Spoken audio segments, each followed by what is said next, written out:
This is INCRadio, DCEM 954, the voice of truth, the official radio station of the Church of Christ or Iglesia ni Cristo.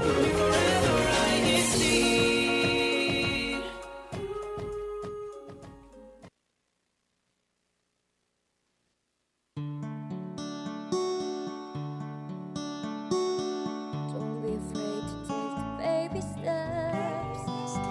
It's another day, don't forget, 'cause just a prayer away. Don't give up now, trust the process and keep learning. And if you need a friend, we're in this together, together, together. We're in this together, together, together. We're in this together, together, together, together as a family in faith and melody.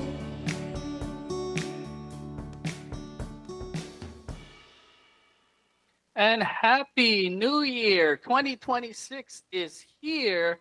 We are so glad to begin our first Monday broadcast of this new year with all of you who are joining with us today. Again, my name is Henry, coming to you all the way from Journey. And if this is your first time, this is INC Radio's Faith and Melody, where we have meaningful conversations and inspiring Iglesia ni Cristo original music. And Happy New Year to my co-host today, who's joining me from Australia. Yes, Happy New Year, Henry, and Happy New Year to each and every one of you that's tuning in with us. This is Jay here in Australia, where it's currently Tuesday for me, Tuesday early morning. And we are both looking forward to having you join us in our conversation, where today we're talking about something that we all experience every single day, which is our emotions. So feelings are real and powerful, but they can also change quickly, and sometimes they can make life feel very uncertain. So how do you stay grounded when your heart feels overwhelmed? So we've had a lot of emotions as the year had ended. Maybe we reflected a lot. So through real stories and honest reflection, we'll explore how trusting God keeps us grounded, even when emotions feel heavy. So let's get the show started with the first song on our playlist, May I Always Be True. Please stay with us on Faith and Melody.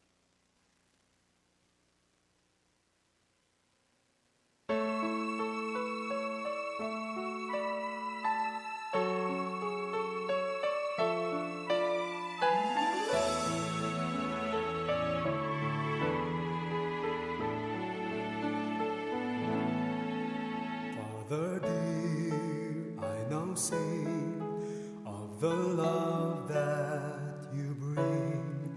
Every day, every night, you are here by my side. I entrust all my life unto your guiding light. You're my friend till the end. Blessings you always send, and I know never I can repay you, oh God, for the love that you give, for the life that I live. So I pray to you, Father, so I plead unto you. May I always be true, Lord, and forever obey your word.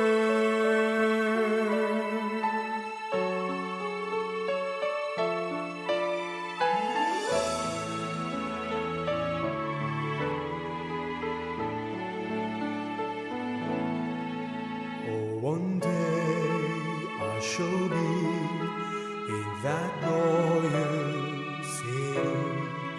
No more pain, no more tears, for you'll always be near. Till that day shall arrive, when I meet my Lord Christ. May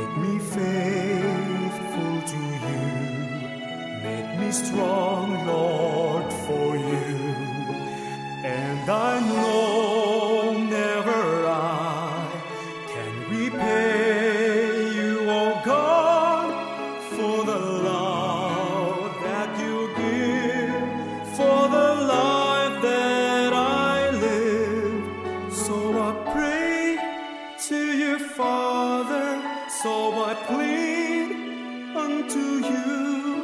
May I always be true, Lord, and forever obey your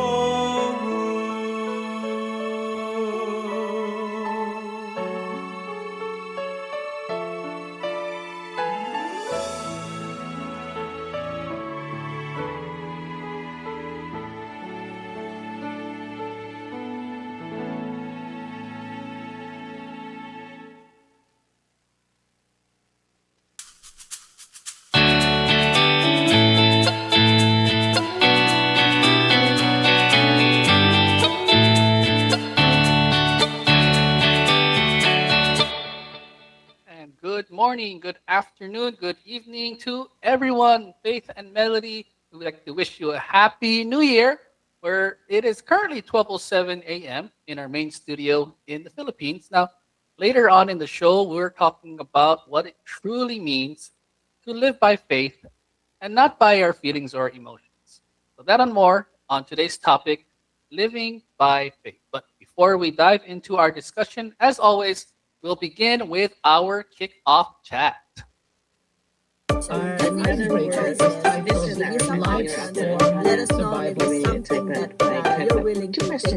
Kickoff chat. So, since we're talking a little bit about our emotions or our feelings, the kickoff chat question that we have here for today: have you ever made a decision based on emotions and later realized it wasn't the best choice? So, yeah, let us know your thoughts and your answers if that's something that has happened to you, whether you've ever made a decision based purely on your emotions. And then later on, you're like, oh no, why did I do that? Right? And you're trying to think all logically about it. It's like, why was that the thing that I did? So, Henry, for the two of us here on the panel, has that something that's happened to you? So I have a common problem where when I'm hungry enough and I go to a restaurant, I tend to order more than I can consume. So I will have a lot of leftovers because at that moment I actually feel like I can eat everything there. So I'll overload on a little bit too much chicken or beef, depending on what I'm craving when I want that extra meat. But I will I will eat a little extra because that's the danger with being hangry. What we call hangry. You're so hungry that you're not thinking off of just trying to fill your stomach. You're actually trying to eat to satisfy an emotion, and that's the dangerous part, right? If we make decisions based on emotions, we tend to regret our decisions. We'll talk about that more, but for a kickoff chat, that's probably one of the easiest and quickest ones I can think of. Is when I'm really hungry, I will order way more than I can handle at that moment. So that's dangerous, right, Jay? If you see a menu and everything looks good, you just want to eat it all. No, that's true. The same thing I've realized in the past of going to the groceries, doing groceries or to the supermarket, and you haven't eaten and you're a little bit on the hungry side, maybe starving, and you end up buying more food than what you were expecting or planning to buy. And even maybe food that you weren't even planning to buy. So a lot of junk food comes in because they're quick and easy and it satisfies the hunger, but it may not be completely good for you. So, for people who are especially starting the new year, trying to be a little bit more healthier, that's probably not a good idea to do it because your emotions take over and you're like, is hunger an emotion? Would you consider hunger? I think being hunger hungry? is an emotion or it's the root cause of the emotion. So when you're hungry for anything, it's like a want, but it's a specific want for food, right? So I call it an emotion. Maybe it's not. I think that's up for debate. It's up But for I mean, debate, but yeah. it does cause some decisions that you might regret later on because hunger kind of like plays a role and pull strings to make you rationalize that the food that you're eating is good enough for right now. But we've also got, just want to quickly say hello to, of course, Kuya Mario Oka that's tuned in with us, saying good midnight over there in the Philippines, and saying enjoy watching here on INC Radio's Faith and Melody. So we do always appreciate Kuya Mario Oka. I know it's quite late over there in the Philippines for him. After midnight, it is currently 12:11 a.m. there in the Philippines. And he's tuned in with us. He pretty much tunes in here every single session that we have, every single broadcast of Faith and Melody, and we see him all the time here on INC Radio. So we always love the support from our viewers. But again, thank you to everyone that's tuning in. That's just a snippet, right, Henry? That's just a snippet of what we're gonna kind of like talk about when it comes to our emotions, our feelings, and how sometimes it drives the decisions that we end up making, right? And kind of like why that may not be always the best case. So what we'll do, we will go ahead and wrap up our kickoff chat segment there. Again, thank you to everyone that participated. That's been today's kickoff chat. Kuya Pong, if we can have our closing bumper, that's ready. Our icebreaker is titled Life Storm. Let us know if it's something that you're willing to take up as a Kickoff chat. I just want to quickly say thank you and hello as well to Kuya Rod Kahaya that's there saying hello. Happy New Year to everyone who's just tuned in there in our live chat. Thank you to everyone that's tuning in. If you are just tuning in right now, we'll be talking a little bit later on about what it truly means to live by faith and not by our feelings or our emotions. That's today's topic, living by faith. Before we get into our topic discussion, we're going to listen to the next two songs on our playlist. They are titled My Reflection, and the second song, Let's Not Worry. So don't go anywhere. We'll be right back with our conversation after this.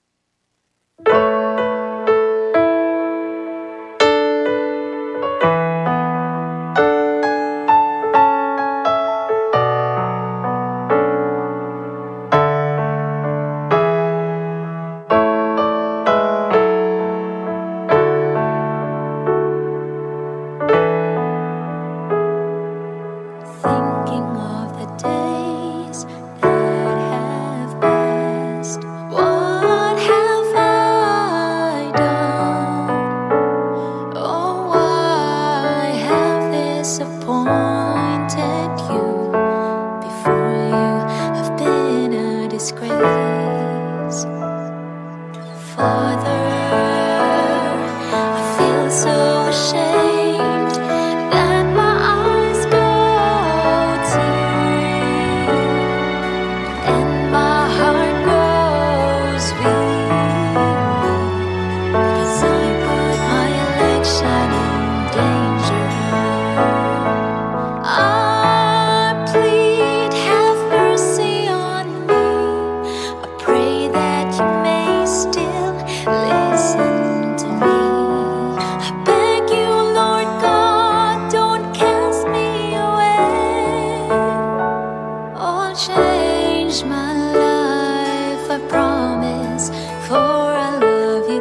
back, everyone, to Faith and Melody, and we are beginning our conversation about living by faith. So, as we know, feelings, they're real, they're valid, but they don't always lead us to making the best decisions, best choices, or even taking the best actions when we are purely driven by our emotions. Because we know that our emotions can change in an instant, right? One moment we might feel strong and confident, and then the next we become overwhelmed by worry, by fear, by doubt, right? So it can whip back and forth between different things, and it can change drastically the choices that we make, the decisions that we make, the actions that we take.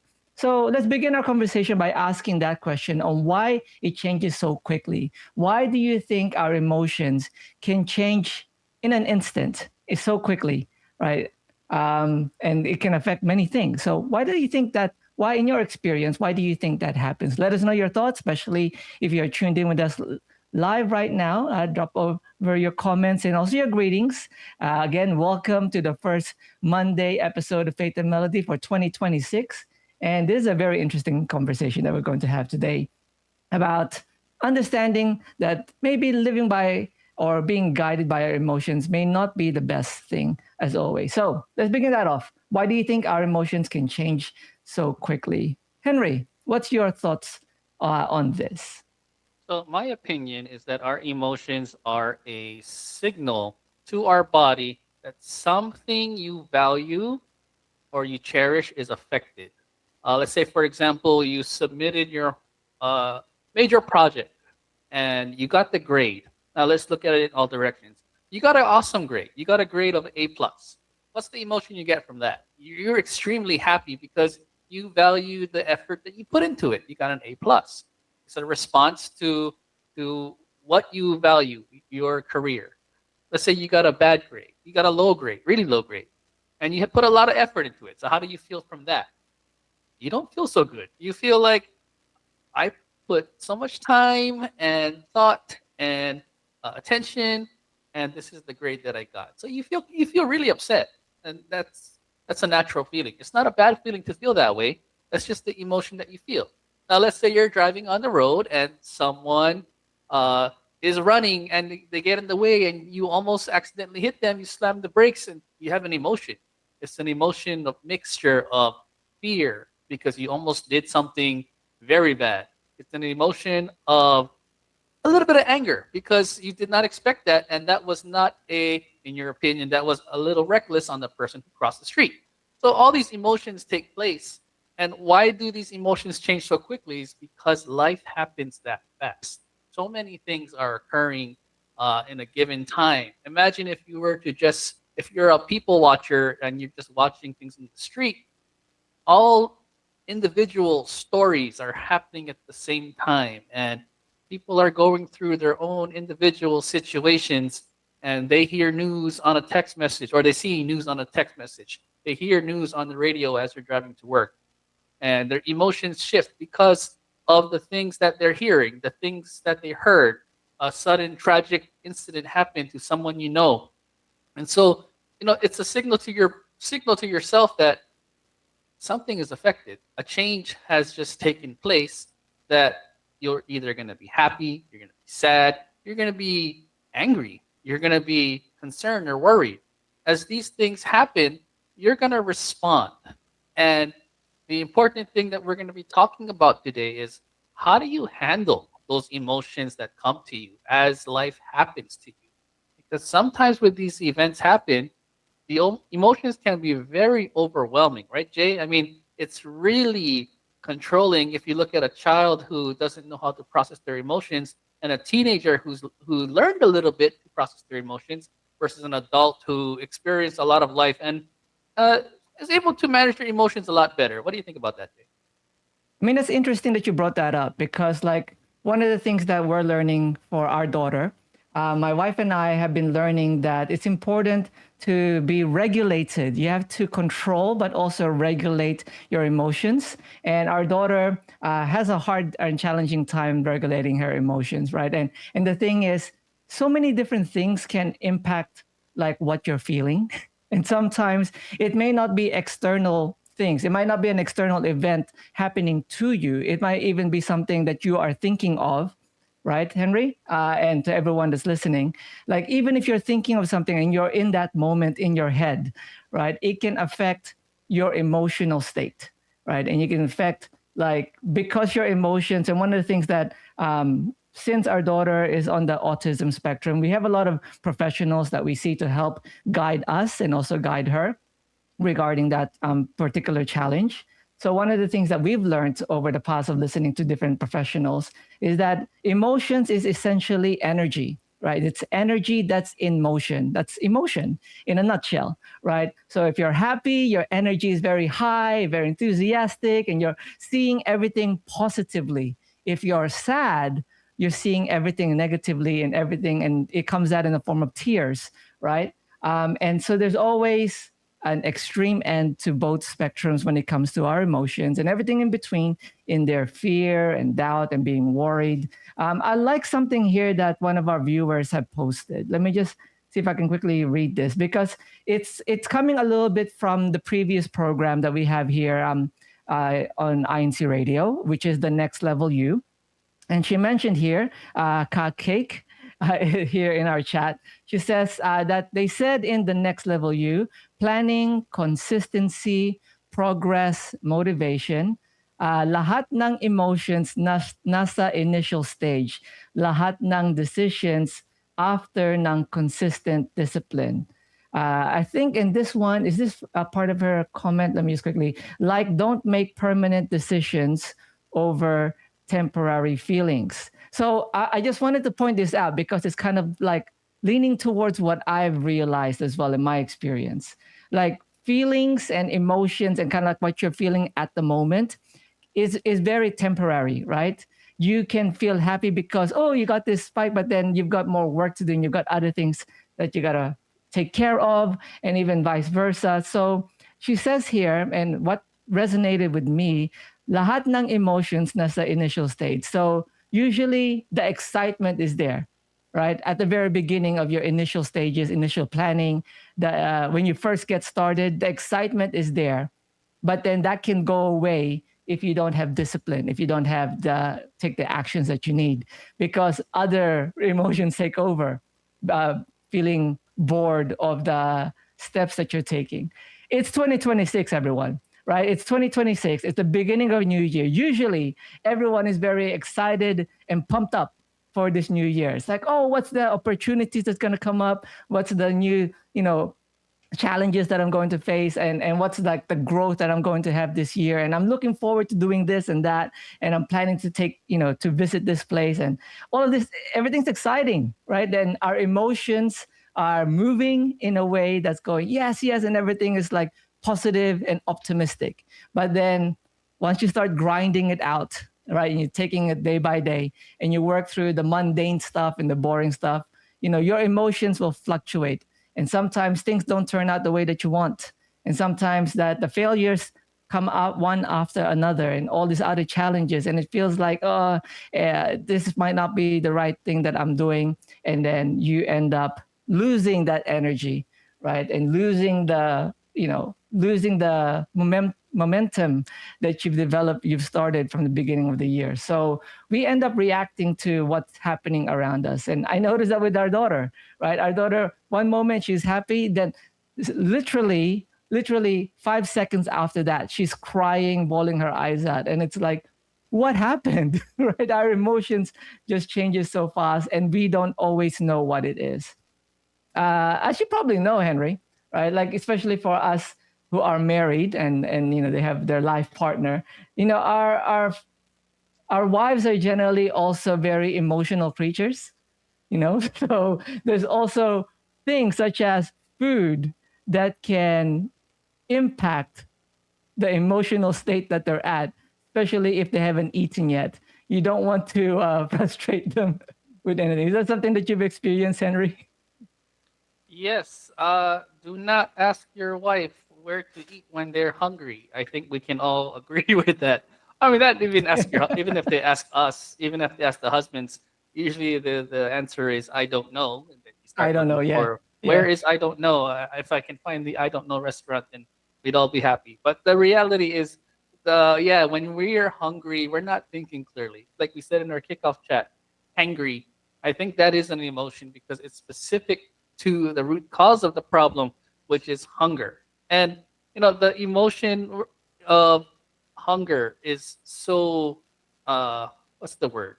It really is overwhelming, right? When It your is. body feels something, uh, and not just hungry, but when you just really want something, you will go to such depths to satisfy that you may overreach. And that's why the easiest example of emotion taking over is just being hungry, or even if you're thirsty. There was once where I worked out so hard that I got like a large amount of soy milk. I don't know what it was, and I drank all that soy milk and I regretted it In one because go?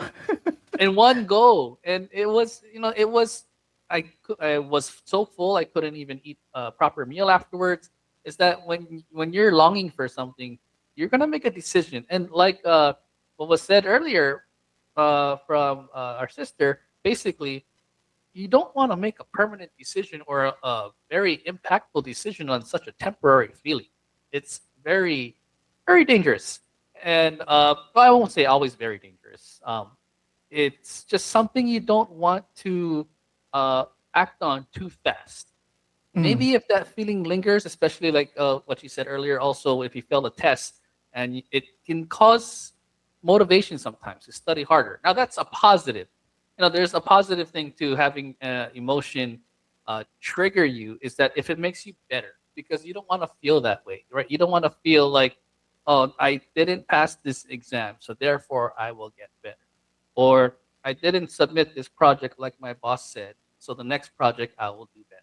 If it's going to improve you, but of course at a very careful pace, then some of these emotions can trigger a positive response, right? That's And true. so if you manage it, and we're going to talk more about that in our conversation, managing and knowing yourself and knowing how to hold that emotion to use that as fire energy to move you in a productive way.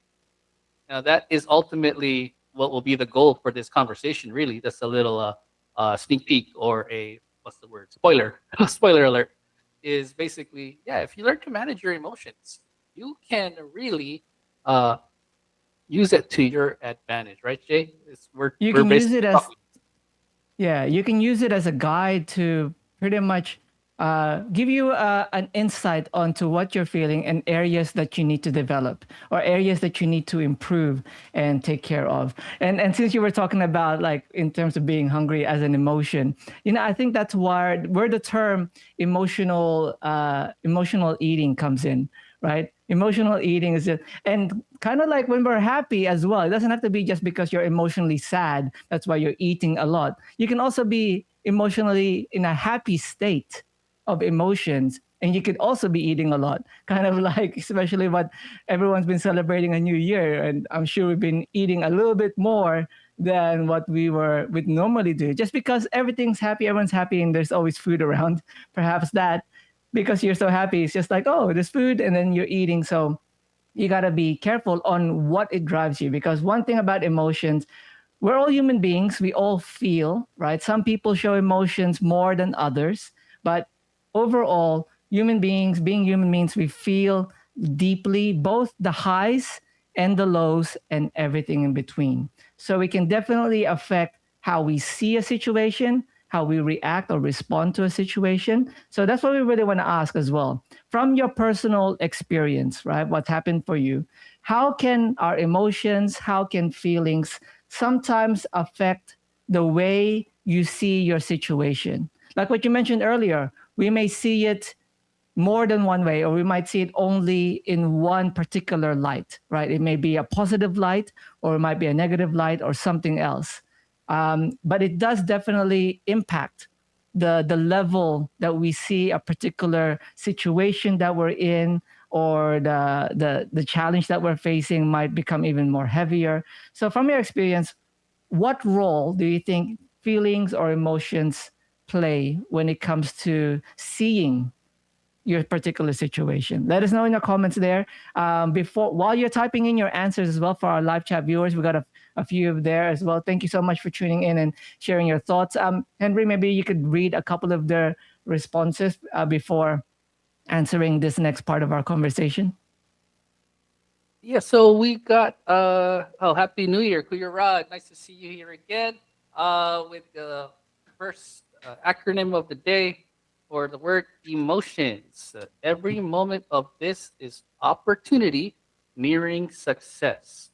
And followed up with if making the right decision guided by God. So that's another spoiler alert for later on in our broadcast. Basically, yes, if that decision is guided by God, then you are you know, some emotions can just intensify something that is already good, something that's great. So Mm. not every emotion is going to be negative, but when the emotion is in the right place, managed, then you are going in a good direction and you are living life in a way that is guided by God, definitely.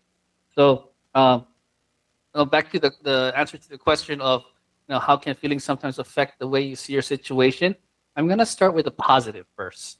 Uh, I think we're always emotional at the end of the year, right? We always think about uh, New Year's resolutions. I'm gonna do this. We're ambitious. We want to succeed next year because maybe we didn't do as much in the past year, and we want to shoot for the stars. So our emotion of ambitiousness and wanting to succeed will make us do so many resolutions, New Year's resolutions. I'm gonna do this. I'm gonna do that. Now, is it good to set goals? Definitely. It's great to set goals. A lot of our episodes in the past few weeks have been about setting goals. Uh, but now let's look at it when you do it full of emotion and you set some maybe unrealistic goals, right?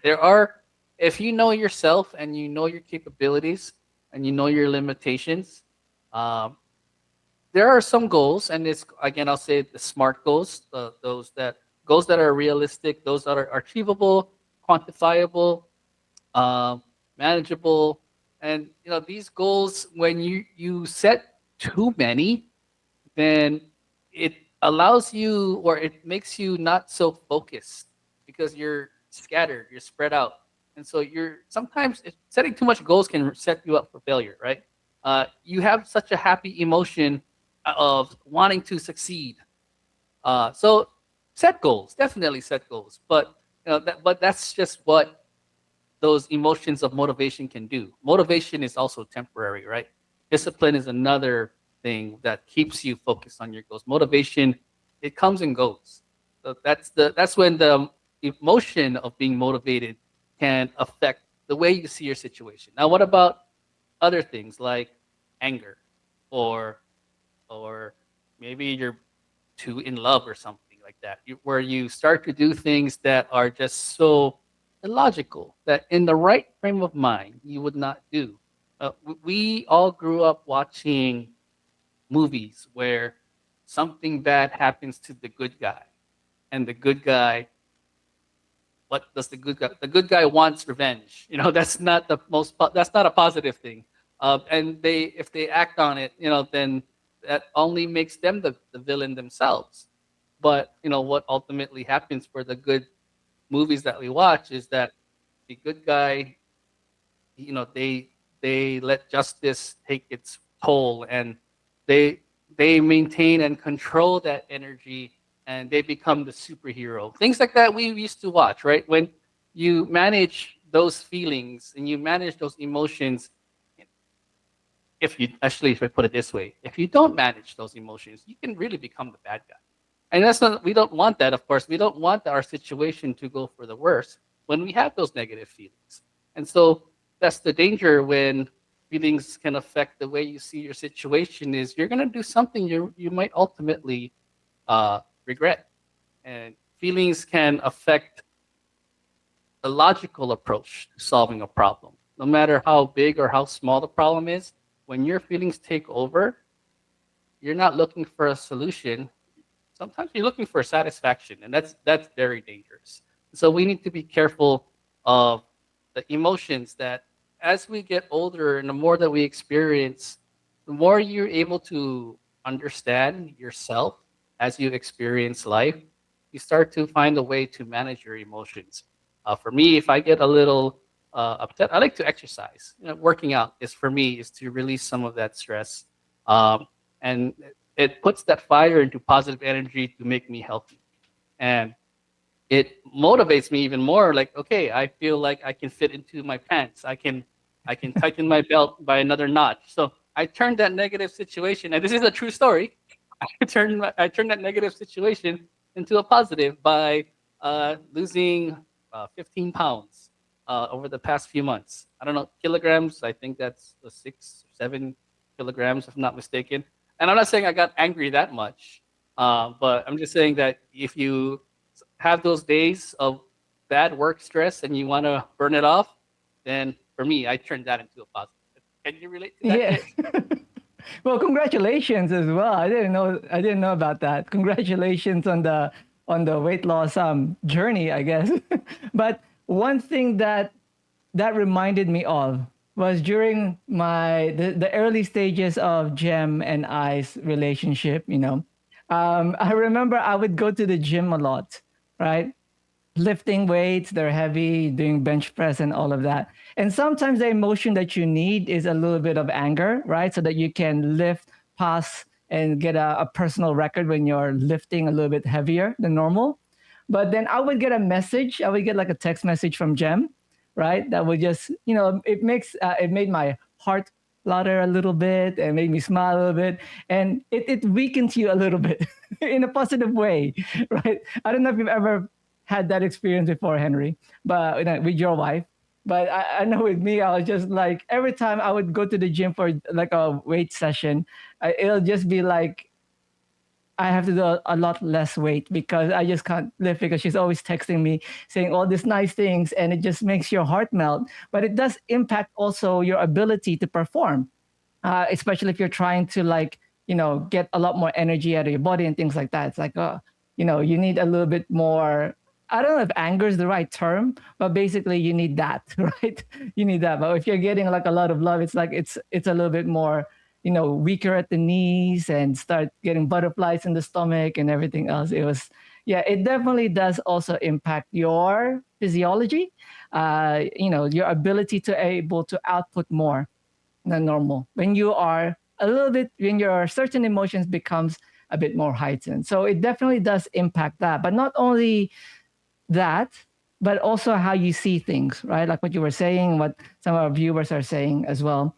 Like it can blur the reality. Like if it's a problem and you are emotionally invested in the situation, it's harder for you to see the solution of letting go, right? Sometimes maybe the best solution is to let go. But if you are emotionally invested in making it work and succeed, but the right solution is to let it go, you just can't, right? Because the emotions are too high, you're too invested.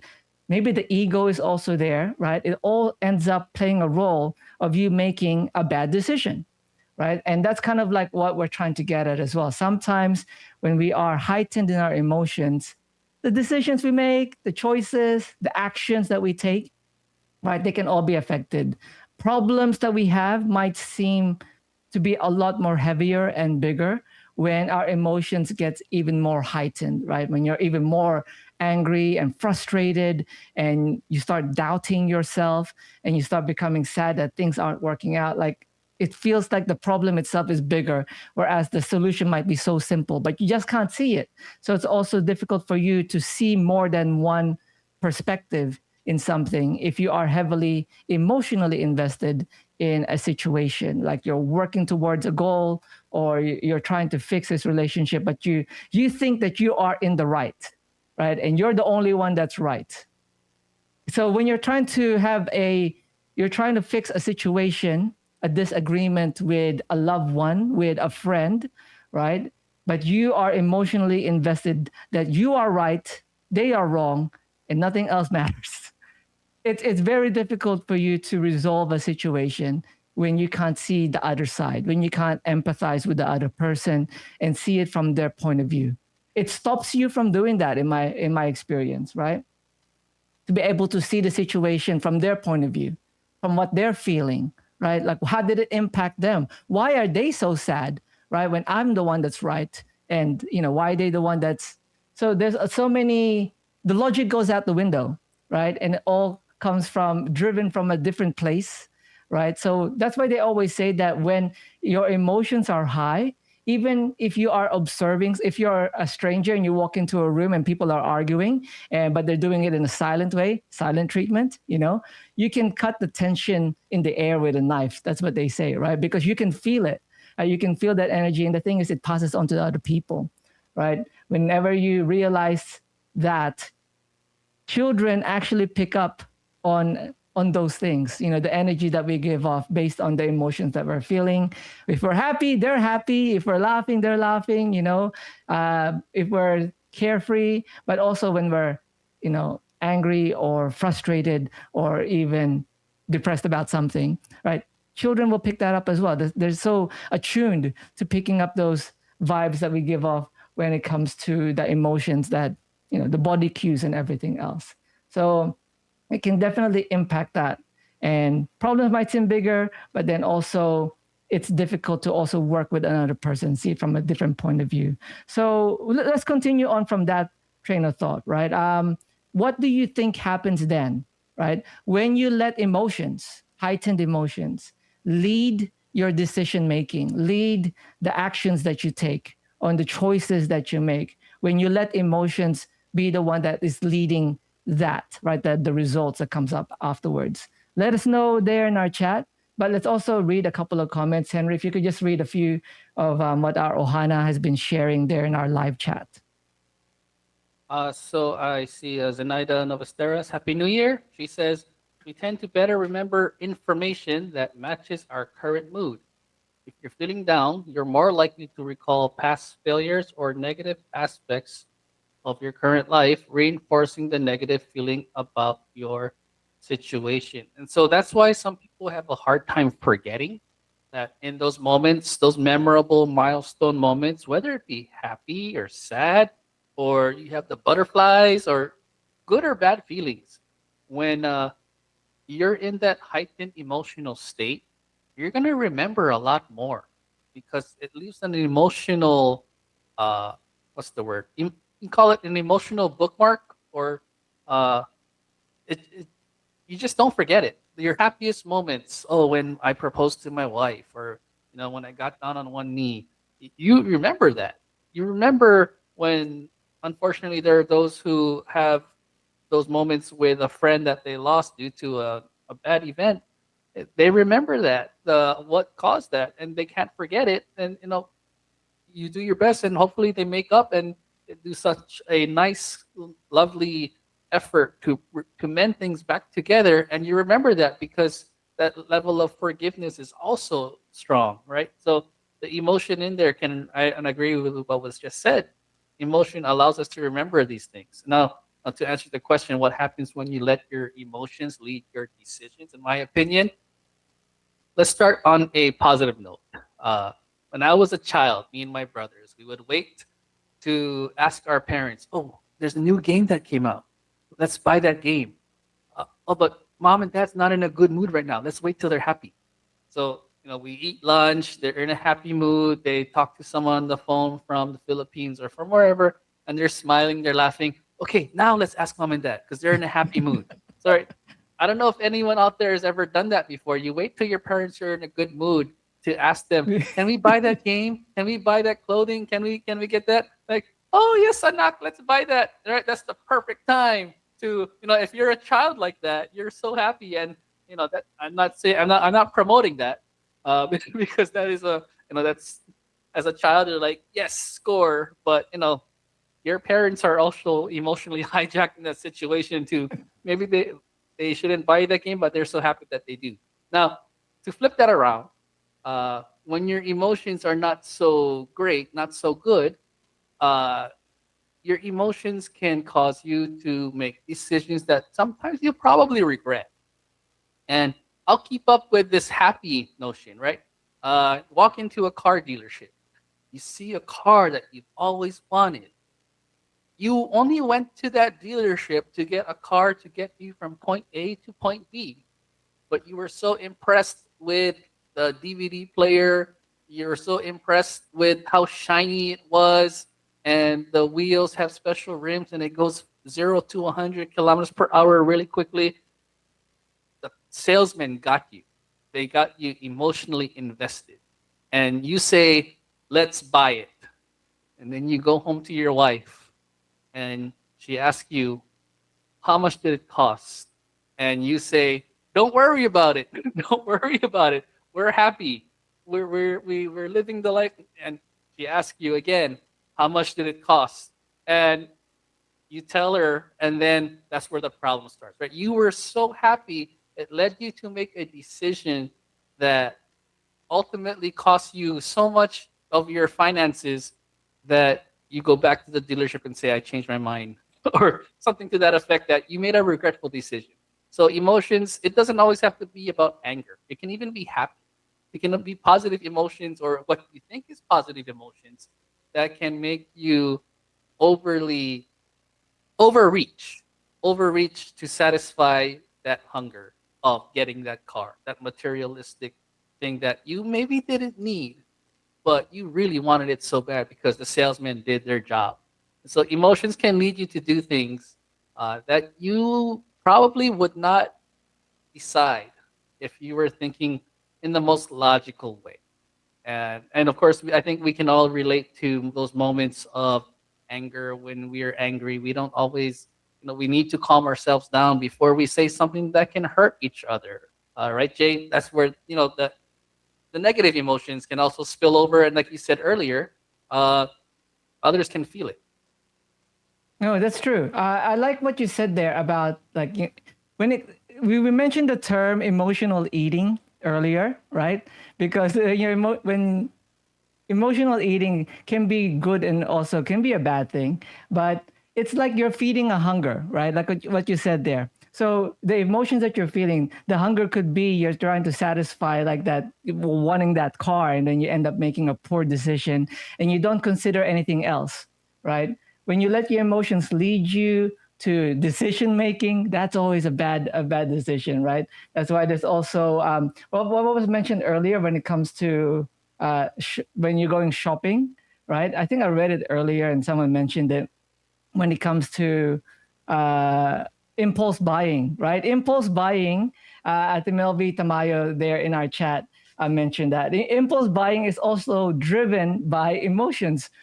Usually it's because of the emotions that when you're seeing things and like what it drives you. Like a lot of marketing, especially because I remember when I was working in the marketing field and doing a lot of sales and all of that, they really hone in on trying to get you to buy the item based on emotions. That's why it's said, right? I don't know if you've heard this phrase before, that when you're thinking back, when you're looking back in your memories, when you're reflecting on a situation, something bad or even something good that's happened to you, you may not know exactly what was said, you may not know exactly what happened, but you remember how you felt.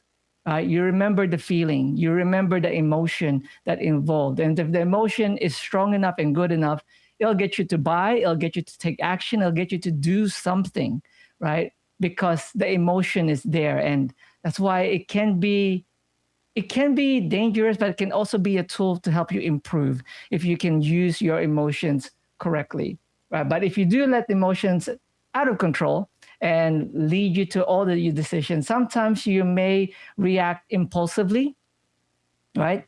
Making a impulsive buying, just reacting impulsively instead of thoughtfully thinking out what may happen if you do and take this action, right? If you say these words, if you if you do this, how is the other person going to feel, or like what's the results of other things around you? You don't consider that. It's just an impulse for you to say something, do something, act in some way, and it may not be the intention that you had. So you may end up unintentionally hurting yourself or hurting the relationship, hurting other people, and maybe not even considering, like what your example said, you're not considering another person, such as somebody that should also be involved in the decision making process, like your wife or your partner, right? You have to think about those things. But if you are just driven purely on emotions, it's like, I will rationalize and work this out after. It's like, it's almost it's dangerous, right? It can be dangerous to do that because then that's when relationships can get can get hurt, and you may not be putting other people's feelings or emotions. You're not putting them in your mind, especially when it comes to our Christian values that we uphold. It can quickly, get hijacked if our emotions are being pulled by somebody else that we're listening to, right? Or an influencer, or this thing that we're reading online. So it's very dangerous because our emotions can sway the actions that we take before we even actually take the time to think about the choices that we're making, right? So, I mean, we're going to get into that in terms of what we should do to help us be a little bit more calmer, more grounded, so that we can live instead of by our emotions or our feelings, by faith, right? That's what we're going to get to much in our discussion coming up. But before we get into that, because we love all the insights that everyone's been sharing, and we also got a few viewers that's been saying hello. So I'll pass it over to you, Henry. And what we'll do, we'll continue on the rest of our conversation, which is going to get a little bit more into the aspects of what we can do when we realize that our emotions are heightened. But go ahead, Henry, read a couple of the comments there in our chat from our Ohana, and then we'll take a quick musical break after that. Okay, so we have, actually, first let me do the answers to the questions from Melvi Tamayo. Well, first of all, she says, good morning and Happy New Year, everyone, watching from Central Valley, California. And she says hi to Kuya Jay. To answer the question, when we let our emotions lead our decisions, it results in poor judgment and regret. It's best to wait it out first. And once we have the clarity in mind, then assess the situation and then decide. And that is exactly spot on. Completely agree with that. That when your mind restores in its clarity, then you can make much more careful, thoughtful decisions. Two acronyms here. Emotions. H memory opens true idealism, owning navigating soul. Kuya Rod responds with his own acronym. Living by faith, life is valuable. I need God because you'll find all inspiration through Him. And just reading some comments from my Central Europe family. EVM, that is Eva. Hello, Sister Eva. Hello, Paul from Ecclesiastical District of Central Europe. Hashtag Hamburg. And aloha to you too. And then there is my wife, Rachel in Essential, or in Deutsch, meine Frau. Greetings to all our viewers tonight. Happy New Year as well from the District of Central Europe, local congregation of Heidelberg. How do you say it in German? Ich liebe dich. That's basically I love you in German.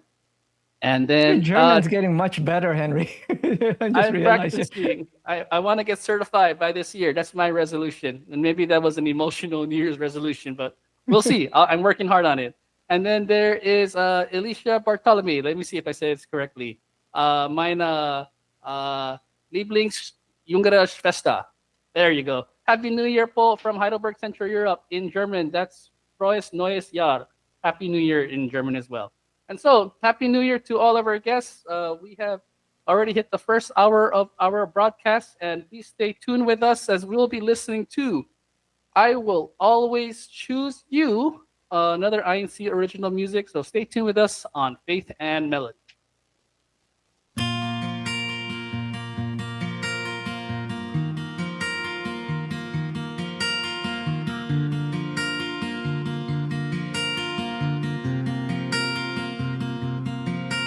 It has always been you and you alone. You lead my life, you mold my heart.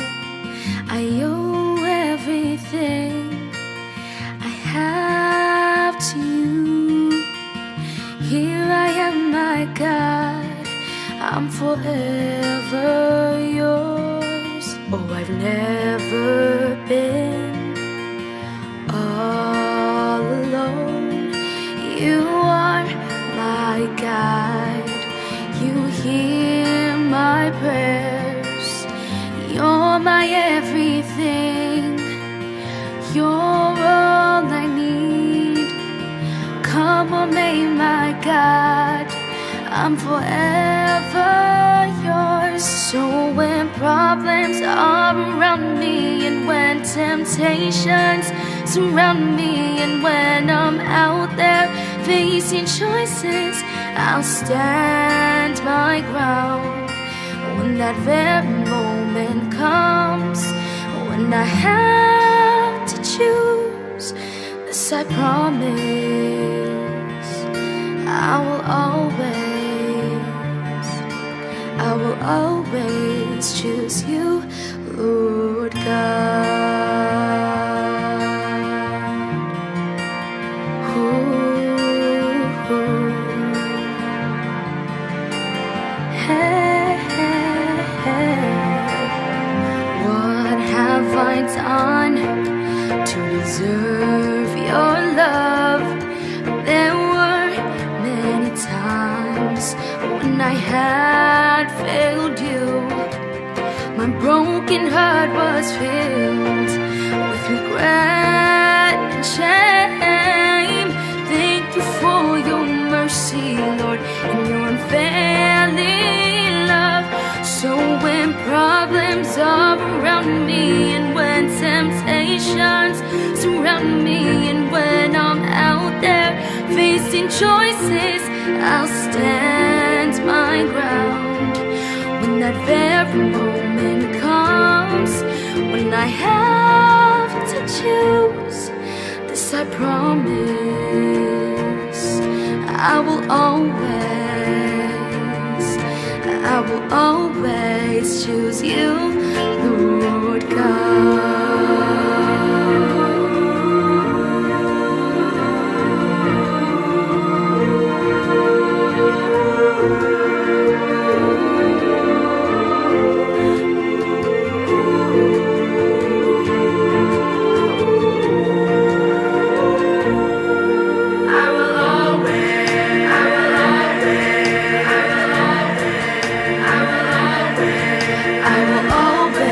Choose you.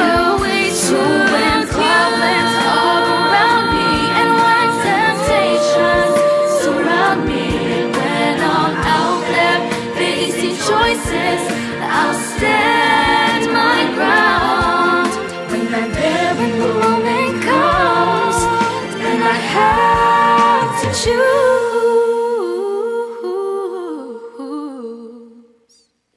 this I promise,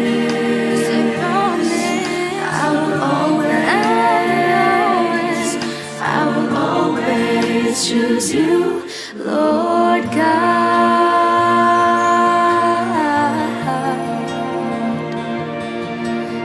Hey,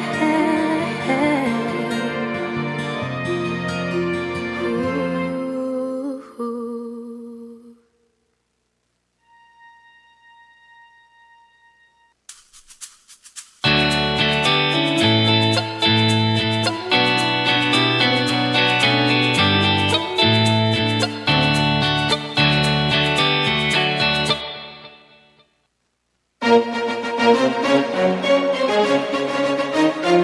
This is INCRadio, DCEM 954, the voice of truth, the official radio station of the Church of Christ or Iglesia ni Cristo.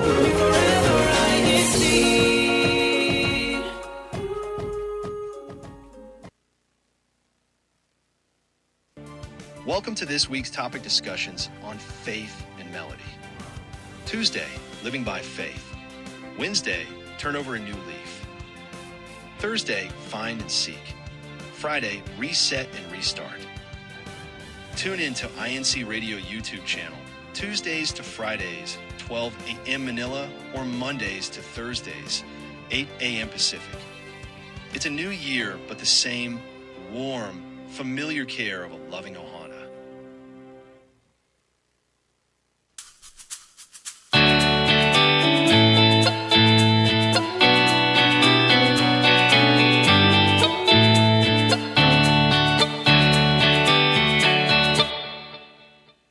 So continue our discussion about emotions and how it can take over you, maybe cause you to make decisions you probably won't want to, you might regret. And you don't want that to happen. So we want to, hold on to our faith when emotions are heavy. So the next question we're going to ask is, what emotions do you think many people usually struggle with the most?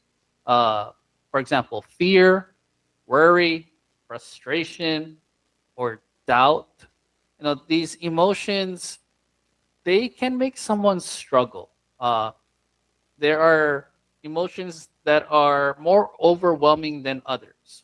And these are probably the more common ones that will, you can say the word debilitate, in terms of making your judgment start to, uh, your judgment gets affected when you are full of fear, or when you're really worried about something, or when you work so hard and you get so frustrated about something, or when you thought you were so confident about a thought or a notion and then you start to doubt it. So the question is, what emotions do you think many people usually struggle with the most?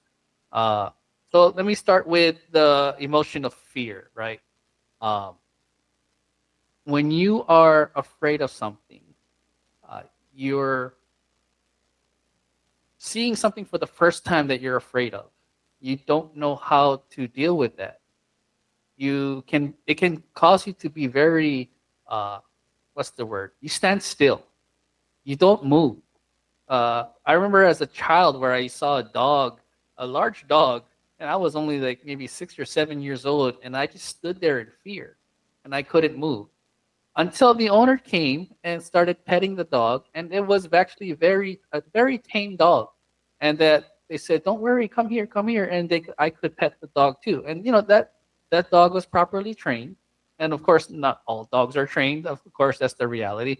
But it's the first time I ever come across a big animal like that. And what's also with me is I've watched a lot of movies where these animals or these beast-like creatures can really cause you harm. So that's fear for me.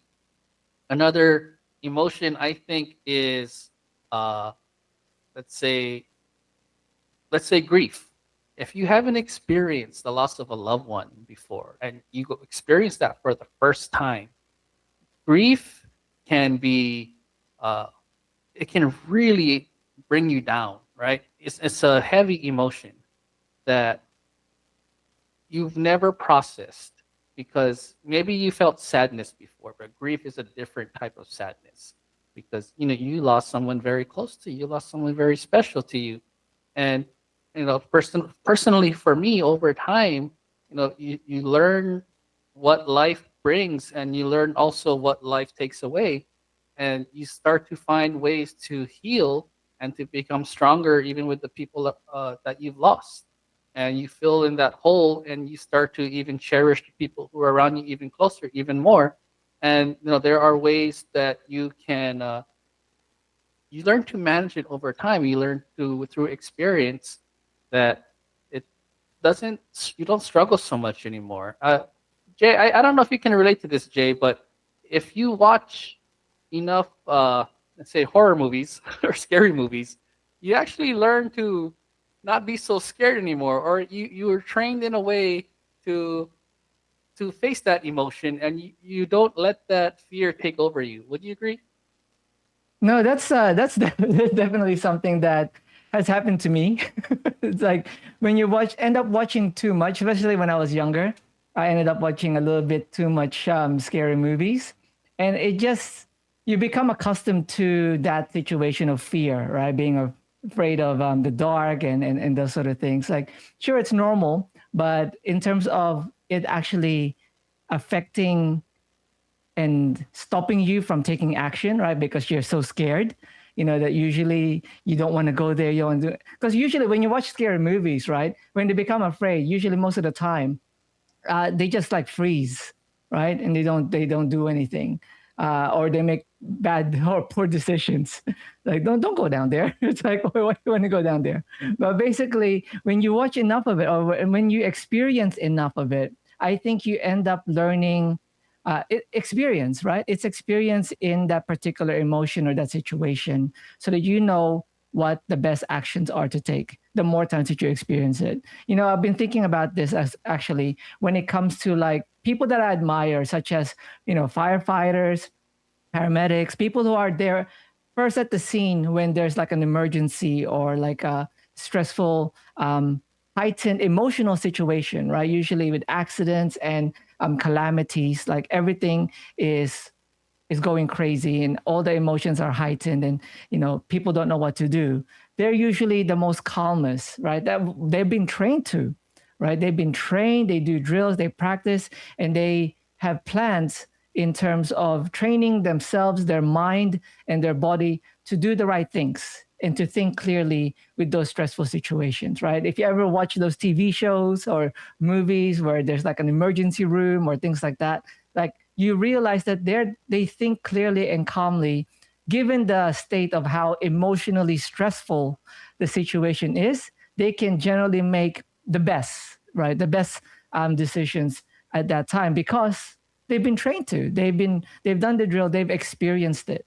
So I think the more that you are able to experience those emotions, it just comes over in time as you experience it. You're not going to do the best the first time, the second time, the third time. Who knows? It's different for each person. But over the experiences that you have, you're going to evolve and grow, and you're going to be able to handle it a bit more better each time, right? And you're going to realize as well when you reflect back and look back on how you acted, on the choices that you made, and the bad decisions perhaps that you did when you experienced those emotions, then you will know how to do better next time. When you're looking at this, I'm just reading this as well. Fear, worry, frustration, or doubt, sometimes they come one after the other, right? Because I was just thinking about it. One of the fears I've always had, maybe because I'm a father now, I got a daughter and also my wife. It's like whenever you go out traveling, especially in a different place, different country, different area that you're not familiar with, there's always that fear that, you're always in a protective mode, right? So you're always protecting them. And then you're always getting worried, right? If they all go off themselves and maybe they're not aware of their surroundings, and then you become frustrated, and then you become doubtful of the actions that you're taking. It's like, am I doing enough?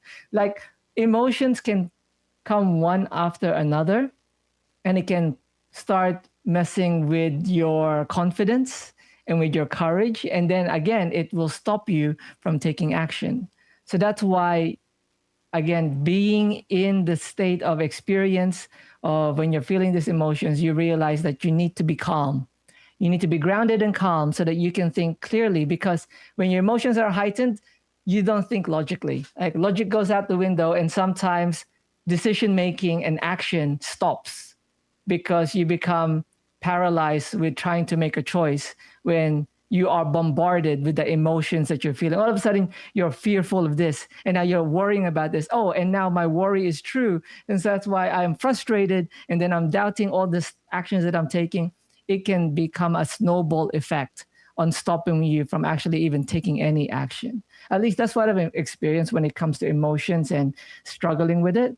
And you end up overcoming it if you're able to experience it and learn how to respond correctly, like not respond on impulse, but take the time to think thoughtfully on what actions and what you think it will take to, or what would happen if you take certain actions.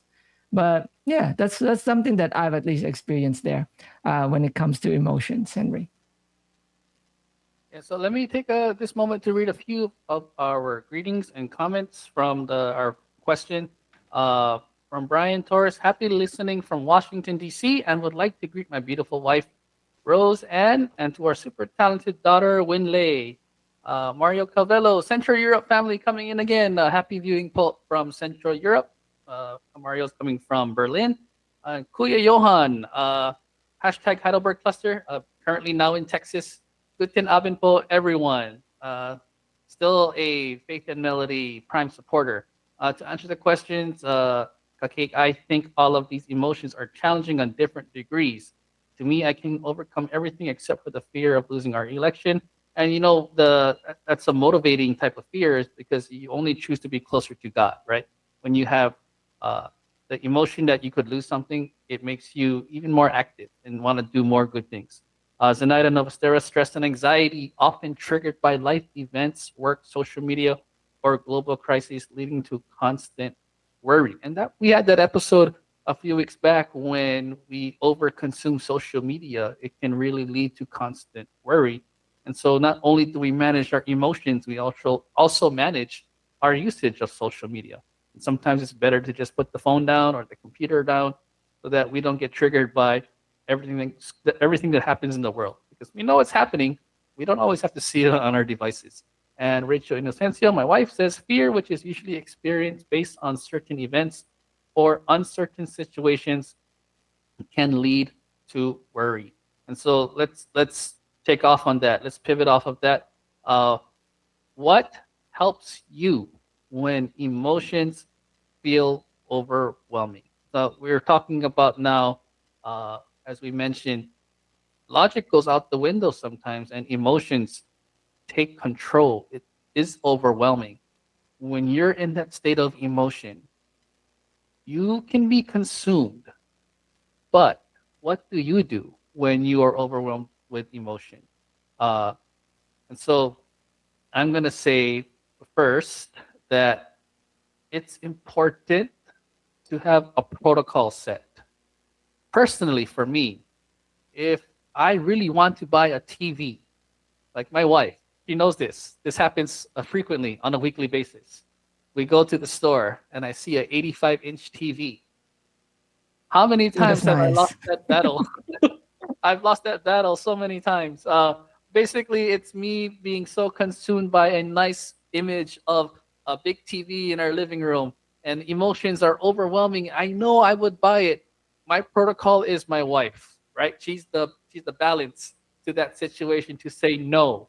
You need someone sometimes to just say no. It's nice to have a support system that protects you from doing things that can. It's not going to harm me to get a TV, right? It doesn't hurt me to get a TV. It might hurt my wallet. It might hurt our wallet, but it might hurt the amount of space we have in our living room. But I don't, I'm not seeing that because I'm just so thrilled by the big TV. So to have a protocol in place, to have someone there to support or to remind you of what you value most. And even if I just say no because it makes my wife happy, then more points for me, right? it just helps the situation because, okay, we're agreeing on this decision together. And then maybe next week when she wants to watch her favorite Korean drama, then she'll say yes. We can go back together with a much bigger TV. So, and that's when, emotions can be overwhelming. I'm kind of putting a positive spin to that. But yes, you don't want to buy things right away. You want to wait a day. So I have a protocol in place also to not buy things I really want that are expensive. I won't buy it right away. I'll wait a day, maybe even a week, because if I really need it, I'll come back and try again. And if my wife is there, she will say no. So it's good. It's okay. What about you, Jay? For me, before I say my piece, I just want to quickly give a chance to introduce Ohana. It's going to be her first time in 2026, right? Her first time with us here in 2026. So hello to Belle. How are you, Belle? Happy New Year. Jay. Happy New Year. Hi, Henry, as well. Happy New Year. And hello, everyone, to our Hana there in Team Live Chat. Happy New Year to everyone and to our Korea Tech as well. But yes, it's nice to be here in 2026 and looking forward to amazing conversations in this year to come with you guys. Actually, I'm going to pass it over to Belle, get her to answer this question because we haven't heard from her yet this year. Basically, like we were mentioning earlier, Belle, like especially coming into the new year, right? There's always a lot of emotions involved as well. Usually positive emotions, everyone's celebrating, everyone's happy. Everyone's also reflecting on the year that's gone past. So there's a little bit of that, right? But sometimes in life, emotions can get a little bit too much. It can get a little bit overwhelming. So like what we're asking, like what helps you when emotions feel overwhelming? I'll give you a minute to think of the answer. I'll get back to you. So let me just read some of the answers as well from our chat and see if you relate to that, right? Because I think they're also saying great things here. Rod shares that what helps him overcome overwhelming emotions. Our Almighty God. Rachel says, I say a prayer during lunch breaks at work. I also like to take a walk to de-stress. That's another great one there. Melvi says prayer, meditation, deep breathing exercises, and physical exercises. And Mario Calvello says prayer and also, singing. Singing is always a great way. Belting out those tunes, especially to your favorite song, is a way to overcome when emotions get a little bit overwhelming. But yes, thank you again to everyone that's been sharing their insights. We're loving it. So keep on sharing your thoughts and insights. Belle, is there something else that you do to overcome times when emotions get a little bit too much? Well, for me, what works is, taking my time and the space that I need, um, and taking deep breaths so that I can allow myself to calm down. But of course, depending on the situation, you need to assess yourself. If it's Mm, like a really urgent situation and you don't have the time nor space to, like calm down, you need to just like snap out of it uh, in like a split second because you have to tend to the matters that you need to take care of, right?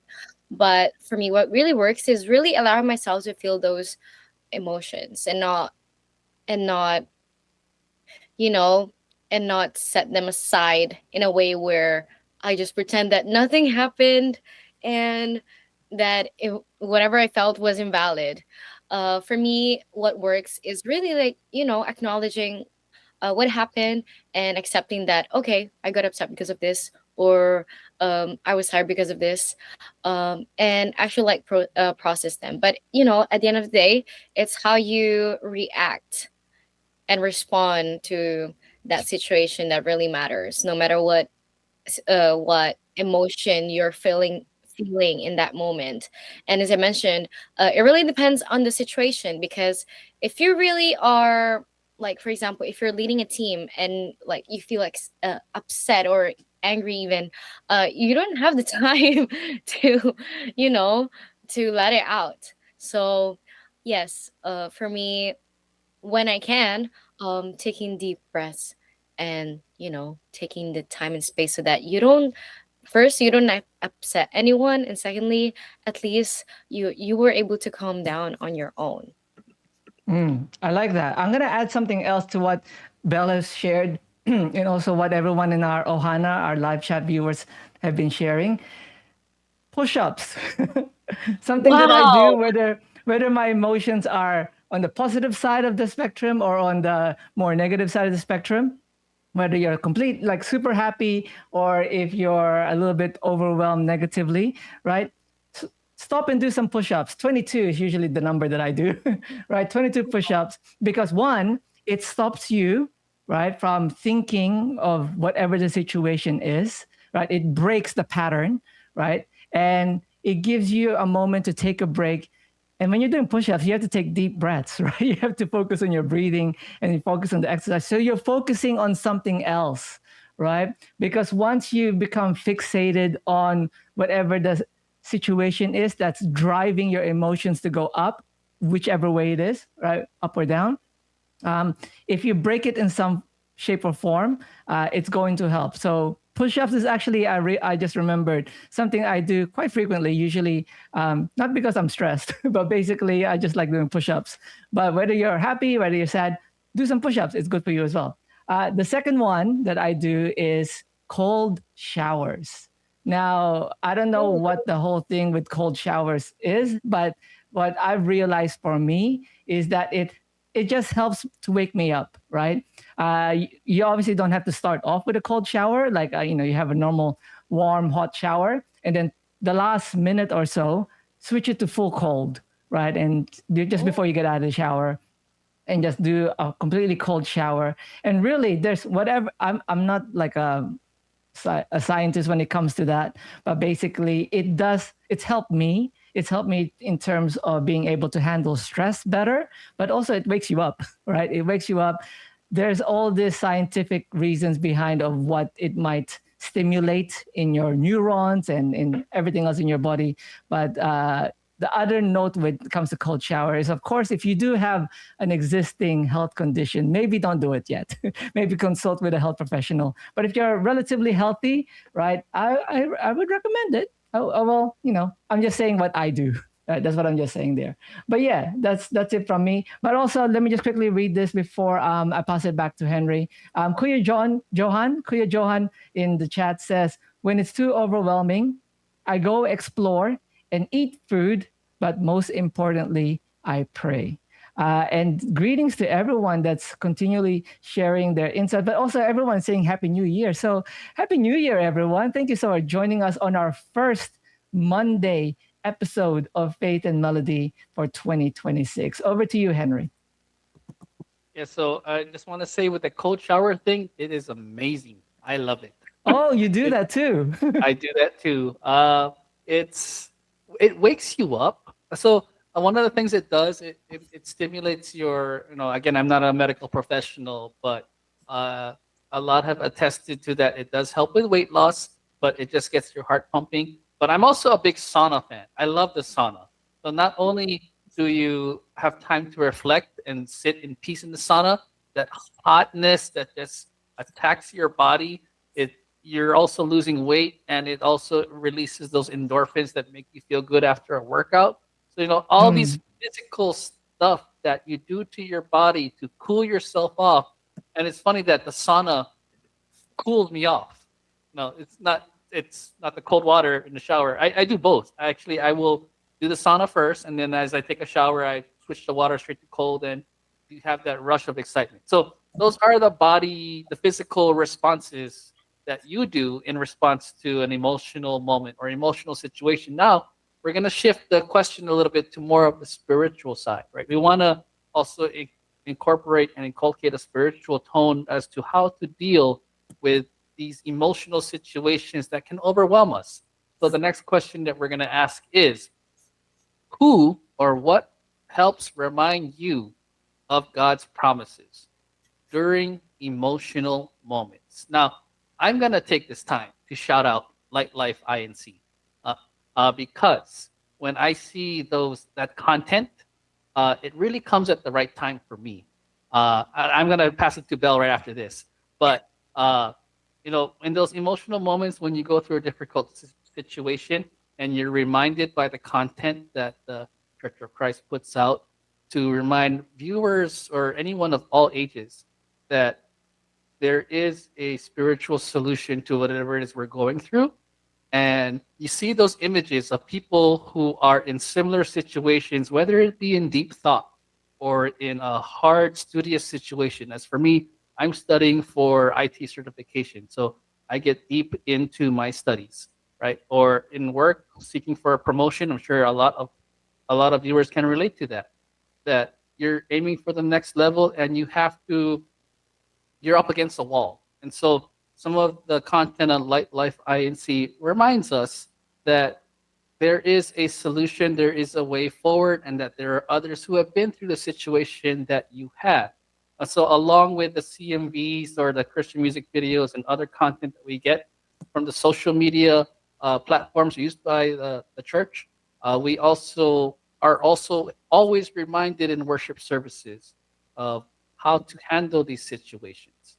And so these spiritual content that we receive that I usually get at just the right time is what takes me out of those emotional state of mind, that I can return to a moment of clarity to not make decisions I would regret, but instead decisions that will put me in the right path forward so that what I choose next will ultimately be guided by God's teachings.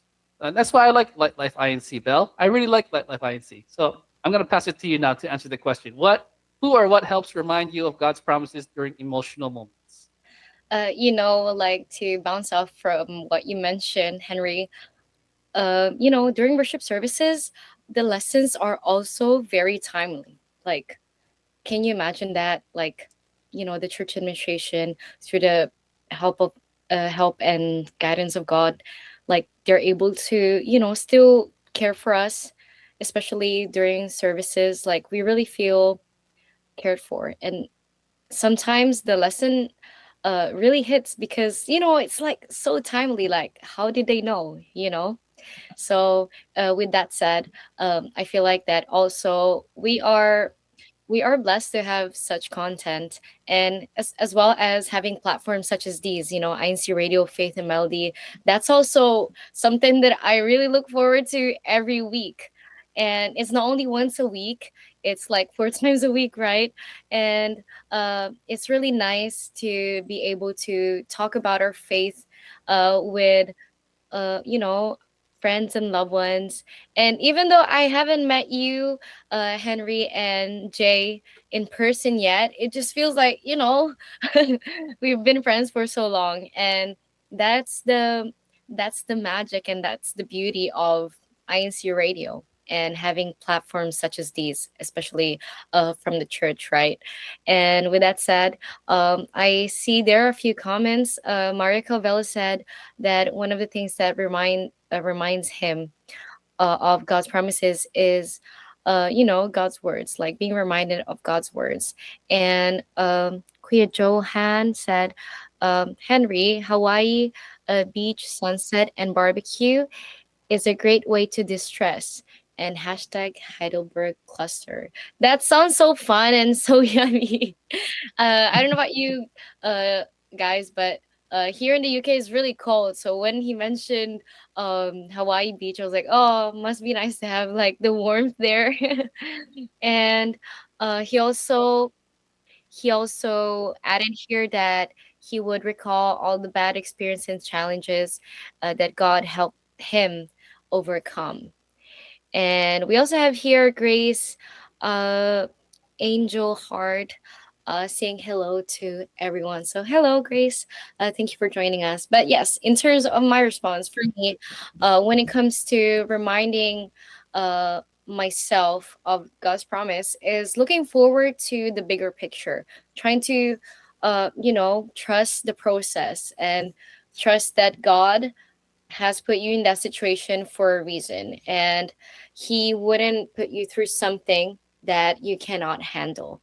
And sometimes, having to look at the bigger picture doesn't make you understand why you're going through those certain things at that certain time.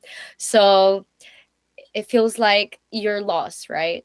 So if you take your time to actually, you know uh, be calm and really trust everything unto our Lord God, especially when it's not in your control, or and nothing is in your control. That that it's something that really puts me at ease, because I know that if I can't do it, I know that God is there to guide me through it. Right, Jay? I also agree and I can relate with what Kuya Johan said about recalling on all the challenges and the bad experiences that you've been able to overcome with God's help, right? Because that really gives you not only the reminder that God's got your back and that whatever you're facing now is going to help you just like how he helped you in the past, but it'll give you that courage and that confidence to take action. Because like again, the thing that we mentioned is when it comes to being overly emotional with a situation, it can stop you from thinking clearly and acting correctly, right? But when you take the moment, you break that cycle to realize that God's got your back, that God's guiding you. You say a prayer, right? You take a moment to meditate and ask for God's help. That's going to steer you towards the correct direction, steer you to make the right choice, and maybe to say the right things, right? If you take a moment to pause, to take a break and pause, and just remember that God's got your back. The thing as well that I like when it comes to being reminded of God's promises, like I love everyone's been sharing all these things, INC Radio, the discussions that we have here on Faith and Melody, Light Life INC. I want to add there as well the not just the CMVs, but the INC Original Music. We have an entire YouTube channel, and also you can listen to it on Spotify. And there's a lot of great INC Original Music songs that can give you the inspiration, but also the reminder in terms of what God's promises are. But the verse of the week also, verse of the week, right? We play it every week here on Faith and Melody. We have a selection of our verse of the week that we will play. We'll play one before we wrap up our show today. But also, you can listen to the verse of the week anytime you want. Just head over. There's actually an entire playlist of verse of the week on the INC Media YouTube channel.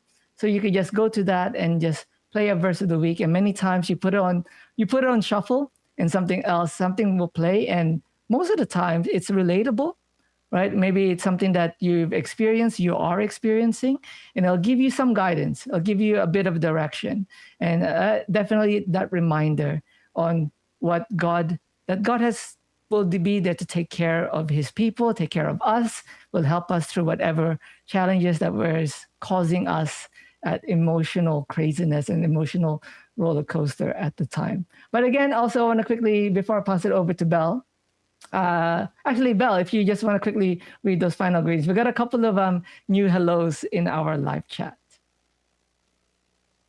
Go ahead, Belle. Take it away.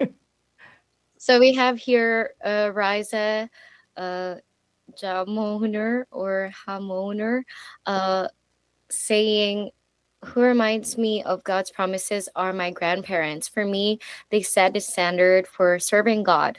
I'm so happy I grew up with them. And that's really nice, especially, to have our grandparents and even our parents or ates and kuyas to remind us of that. And we also have here Degu. I don't know the name of the username. It's at the Katlea. Oh, hello. Hello. Well, yes. Also here, Rod Kahayag said, my wife, Crizel, and daughter, Journey, remind me of God's promises.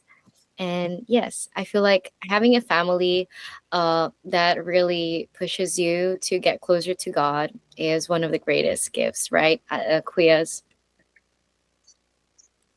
And I agree. thank you. And with that said, what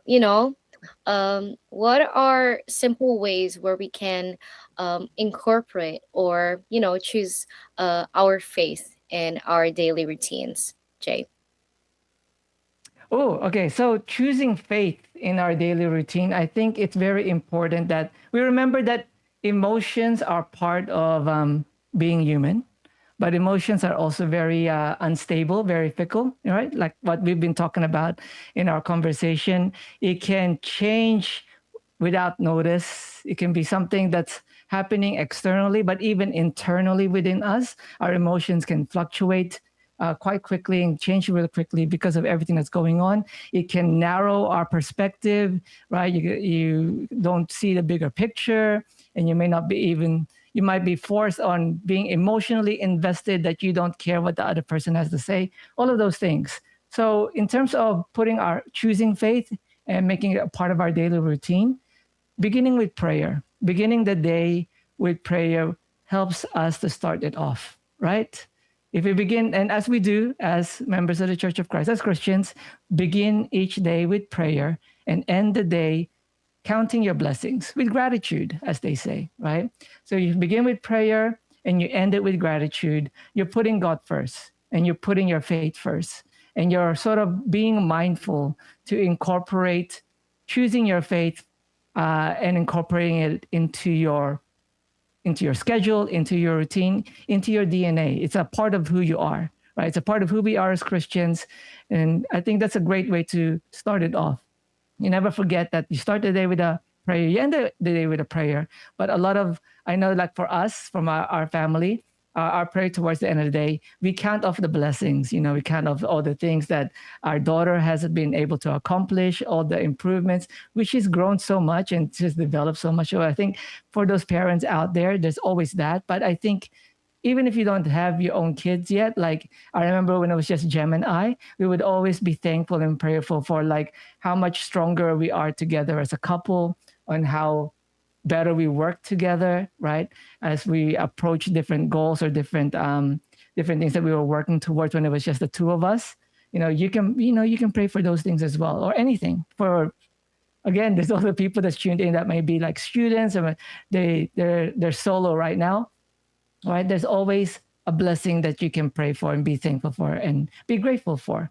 So if you focus on the blessings that God has given you, and even if you count the challenges that you've faced as blessings, you're choosing faith, because then you realize that when you face those challenges, God's giving you the opportunity to be more patient, to trust on Him more, to be more humble, and to rely on our Almighty God more. Like all these challenges that also comes up in our life helps us to become a better person.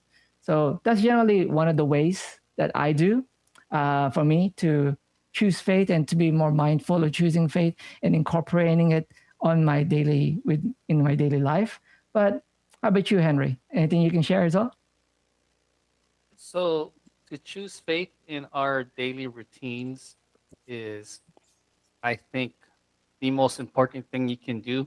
We don't choose what happens to us in life, and therefore the emotions and the way that we respond emotionally to these, we don't choose that either. Emotions are something that naturally just happen to us when life events occur, especially when it's a lot of different events and pressures putting you into situations that you've never experienced before. So when it comes to you all at once, I think it's important that we build into ourselves a way or a protocol to respond to those moments where you need God the most.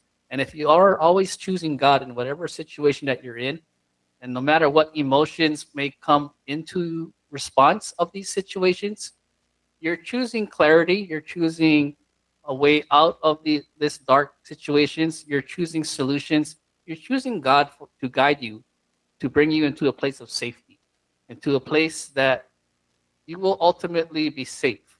Because if you're always choosing Him and you're always choosing to follow His commandments, you're choosing for solutions. You're aiming and you're intending to include God's protection in all that you do. So I think it's important to be intentional. If I had a word for the year, my word for this year is intention, because you're intending, and on purpose you're choosing God. You don't just be happy for the calling that you receive and then do nothing with it. You have to be appreciative and thankful for the calling by continuing to fulfill your end of your election, by performing your duties, fulfilling what your intended and your purpose is. And by walking through that clarity that you've been given, and even more so, sharing the faith that you've been given. When you incorporate that into your daily routine, you're always choosing peace. You're always choosing clarity, and that can already pull you out of the negative emotions that you are in. So I think if you incorporate this into your routine daily, weekly, monthly, routinely, but very intentionally to include your faith, that you will find ultimately an escape from the emotions that can overwhelm you. So it's important to want to seek that. And that's why I like to put Life INC. When I see it pop up for me, like, hey, there's something to remind me. I use that as a reminder for myself. And even if there's an alert on my phone to say, oh, INCRadio, I need to tune into this. Now and if I'm in the show, especially if I'm part of the broadcast, okay, here we go. Someone needs to be inspired today. And so it's important to intentionally choose your faith when you are trying to get yourself out of an overwhelming situation. So that's my answer to that question. Back to you, Bill. Thank you for that, Henry. I really like that word as well, intention or being intentional. And with that said, my mom and like my parents in general, they would always remind my siblings and I about always incorporating God into our daily lives. So, for example, if it's our birthday, um, and we've done everything for our birthday, like we had fun, we had a party, we ate out, and all of that, uh, she would always remind us, but still do something just one thing that you were able to do for God. And that really is something that I take to heart, and I've always tried to incorporate in my everyday life in a way where always try to do at least one thing for God every day. And it doesn't have to be just on church days, but every day being consistent. And that's how you build up your relationship with God, right? By trying to get closer to Him and looking for Him every day. And I really like that reminder because, it's true. When it comes to incorporating or including people in your life, right? You make the effort, you reach out, right? And we should do the same, and most especially for our Lord God. And with that said, when it comes to faith, have you ever experienced or have you ever seen how choosing your faith has changed your perspective or outlook on a situation, Henry? So again, when we say choosing your faith, it's intentional. And when we choose our faith, a lot of times it's the harder choice. It's the harder choice to make because you're denying yourself. And you're even giving up the emotions that you feel at the time. And I think that's a even better solution for you because when you choose your faith, you're not choosing your emotion. You're intentionally choosing God. So letting faith guide your emotions will help you manage your response to the events that life can bring us, especially if the events are overwhelming and the events we really have no control over, from the tragedies that we have to face, from those milestone moments that we wish would never come, but unfortunately do. We get older and things happen amongst those we love.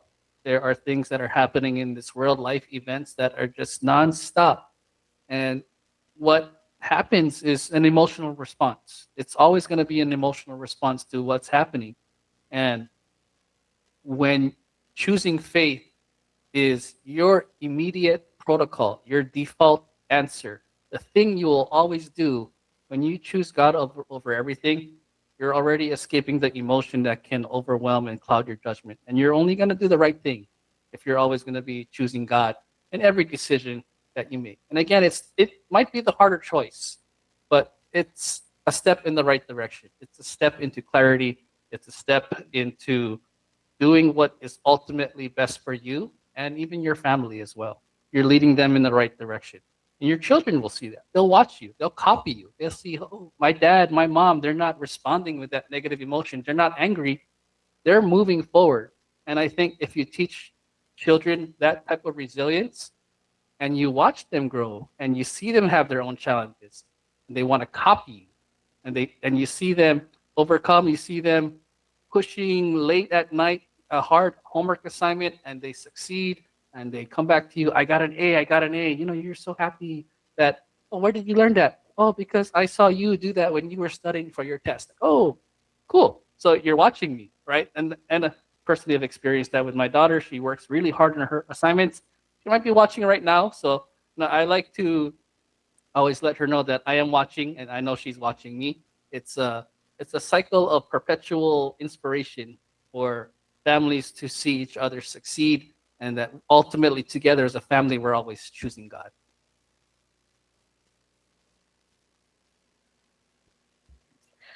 I like that we're able to get a parent's perspective from both Henry and Jay, and it's really something that uh, is comforting, especially as as a daughter. And with that said, it's true. um, there are people who always like look up to us. For example, I'm in the CWS. I'm one of the officers in the CWS in my locale or children's worship service, and it's just really nice and fulfilling to see how eager the youth are in terms of serving our Almighty God. And I like that there's this sense of community and family um, within the children at such a young age. So that's really nice. And with that said, you know how you mentioned, Henry, that sometimes choosing faith is the actually the harder choice. it is the harder choice most of the time because there are so many there are so many pressures, especially um, from people who don't have the same faith as us. But sometimes, choosing with faith, when you have faith, it's easier to choose God. At least, it's easier to say, "Oh, I can't because I have church. Oh, I can't because I have this activity." But you can come with. But yes, it might be the harder choice to take, but it also enables you to get closer to God in an easier way. And when it comes to that, um, you'll always be able to prioritize church and our Almighty God. For example, if you have work or school, and the schedule of your work or school affects, worship services or some of your duties, the first thought that comes into your mind, how can I make this work, right? How can I um, how can I adjust my work or my school schedule um, to be able to attend worship service or to be able to attend to that church matter. So when it comes to that, um, we have been trained from a very young age to be able to find solutions to prioritize our Almighty God. And as we grow older and we grow more mature, it's a matter of reminding not only ourselves but also those who are around us that there's always a way. If there's a will, there's a way, especially if it's for God, right? And it's not that you're doing it on your own either. Like there are people who experience the same thing as you, or can relate to your situation and can help you, right? And most especially, we have our Almighty God. And I can see there in our uh, chat there, our Ohana that have shared some insights as well, right, Jay? So if you could kindly share that. Yeah, so we've got say firstly hello to John Rubik and Priscilla Batan that's saying hello to us there in our chat, and happy New Year, happy Monday to everyone. Melvi Tamayo, um, she adds here, attitude is a choice, so always choose the right one. And when we have faith, we believe and trust in what God can do for us in order to not only live with integrity, but also fulfill our services to Him. And Kakek, who is actually at the school, she says, I choose learning the lessons on every situation. Like whether we receive good or bad from God, if it is from God, then it must be good. Otherwise, it means nothing. She also has an acronym here for the word faith, which is fine attunement in thoughtful holiness. And Rod also has an acronym for faith, which is forever and indefinitely trusting Him. So loving all of those insights and all the comments that our Ohan has been sharing there in our chat. So thank you to everyone. Back to you, Belle.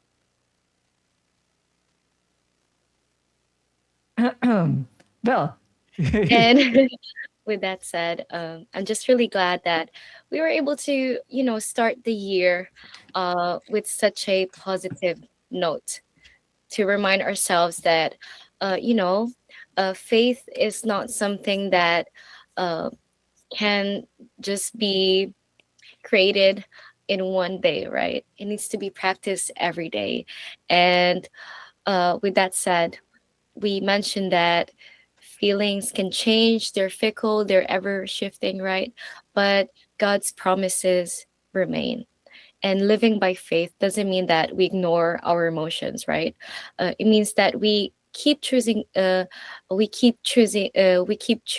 lean on God's promises instead of being led by fear or doubt. And as we move forward this week, let's take things one step at a time and pray through our feelings and trust that God is always guiding us, even when we can't see the whole picture just yet. And with that said, we will now go on to our verse of the week, which is live by faith, not feelings. Hi, I'm Brother Philip Velasquez. Let's ask ourselves this question. Do we only serve and worship God when life is going well, or when we are feeling positive or motivated? What about when we're faced with pain, going through trials, or feel uninspired? Do we then take time off our services, or even give up because we just don't feel it anymore? Let's be real. Life is full of ups and downs.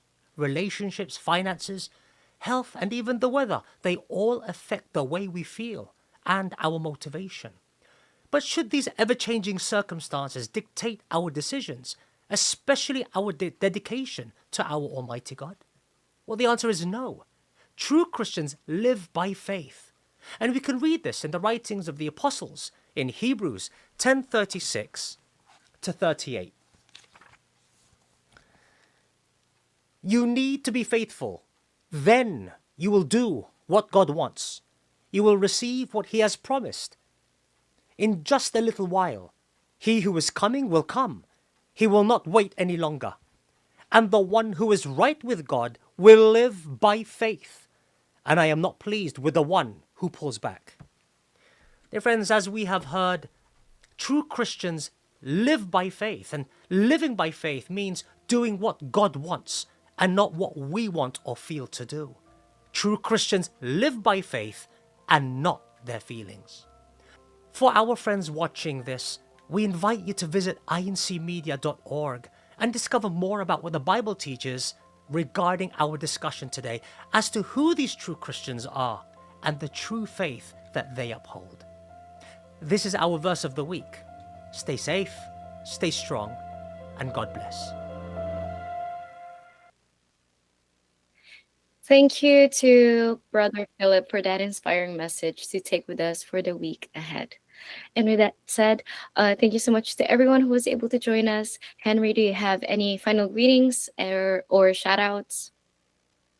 Shout out to my Central Europe family for always coming in on Mondays and joining us, making it part of your Monday dinner routine.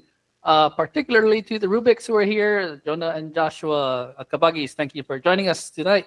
To Grace and my wife, who is just on the other side of this wall with my children. Thank you for always supporting Daddy and always watching INC Radio, whatever broadcast I'm doing. And I'll use this time as a quick plug for Central Europe Connections, 7 o'clock p.m. Central European time. Please always tune us. You don't have to be part of Central Europe to tune in. You can always tune into INC Radio or satellite studio here in Central Europe, in Germany. And shout out to my fellow co-hosts for this first Monday broadcast of 2026. Always fun to be part of this Ohana. Back to Jay for your shout outs. Yeah, so shout out as well to my co-host here. Happy 2026 to all of us. So to Henry and Belle, but also shout out to Erica Celestino, who prepared today's topic conversation that we have, which we've enjoyed, and we hope that you've taken something away as well and help you for the new year ahead, especially with all the goals that you've got set for yourself. Shout out to my wife, Jem, and to our daughter, Lena. And of course, to everyone there in our chat right now. I can still see the chat moving up while I'm saying all of this. So thank you to everyone that's been greeting us, also sharing their thoughts and joining us in our conversation. Special shout out to all those who are tuning in there in Germany. And to everyone in the Philippines as well, especially because we know that it's quite late over there, but we really appreciate the love and support, and that we love that you're always loving to tune in to Faith and Melody. So again, thank you to everyone. Back to you, Belle. Thank you so much to Henry and Jay for always being there. And I really look forward to this year ahead while hosting with you guys as well as Erica. And yes, also greetings to my family, my mom, Aterica, Arian, Sam, and Dan. And once again, thank you to everyone for joining us today. I'm Belle from the United Kingdom. And I'm Jay here in Australia. And I'm Henry here in Germany, and we have been your hosts for today. We hope today's episode has given you a positive start, not just to your week, but to the year 2026. To close off our show, we'll be listening to I Have You. Join us again for the rest of the week on the next episode of Faith and Melody. Happy New Year to everyone. Happy New Happy Year, New Year. everyone. Happy 2026. Have a great week.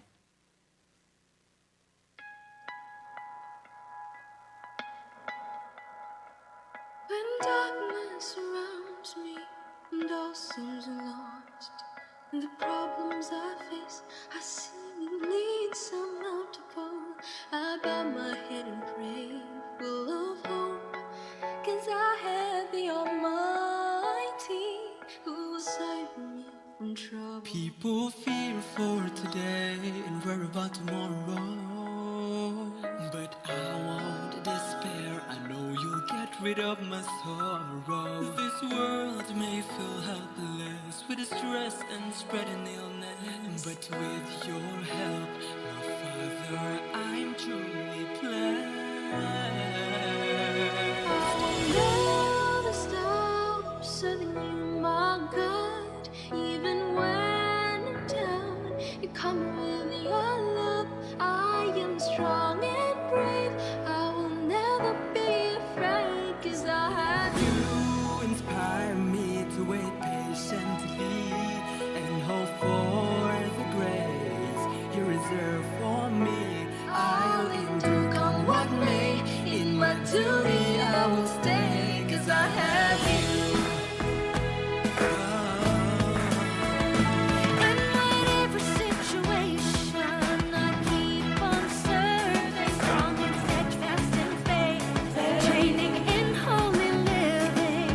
As long as I'm inside the Church of Christ, I'm certain the things I do in service are never in vain. I will hold you down, The hope you've given me and never hesitate to tell people about it. 'cause your words of truth are our light in the dark.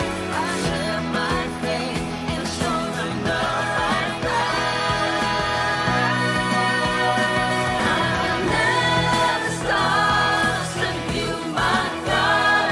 Even when I'm down, you come with your love. I am strong and brave. I will never be afraid, 'cause I have you. Inspire me to wait patiently and hope for the grace you reserve for me. I'll endure come what may. In my duty I will stay, 'cause I have you. I'm yet to reach the holy city. The people who live there will always be happy. No longer think about all troubles we had before. I long for the day I will cry no more. So I'll be waiting patiently, hoping for the grace you reserve for me. In this life and the light to come, I'll be strong, I'll be brave, whatever may come. So I will be waiting patiently, hoping for the grace you reserve for me.